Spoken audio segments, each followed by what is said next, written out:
мектеп директорлары да жиынға арнайы шақырылған. Білім ұясының жетекшісі Дариға Ыдырысова да бұл конференцияға арнайы келген. Сарысу ауданынан келген басшы білім ұясының жеткен жетістіктеріне аз кем тоқталып кетті. Облыс бойынша шағын жинақты мектептің номинациясын облыс әкімі Мырзахметов Асқар Исабек ұлының қолынан миллион теңге сертификатты ұтып алдық.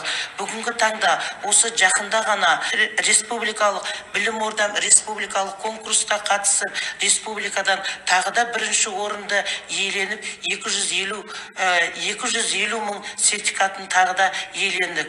Әрине бұл үлкен жетістіктердің барлығы шағын жинақтағы кішкентай ғана ауылдағы болып атқан үлкен тірліктің ұстаздардың, шығармашыл ұстаздардың еңбегі деп білемін. Бүгінгі таңда осы лесен статиді біз биыл осы 3 ай болды жұмысты бастағанымыз ба, 8-ші сыныпты нысаналы сынып деп алып, осы мектепте осы жұмысты жүргізіп жатырмыз. Айта кету керек, лесен стади тәсілі әуелі Жапон елінде енгізіліп,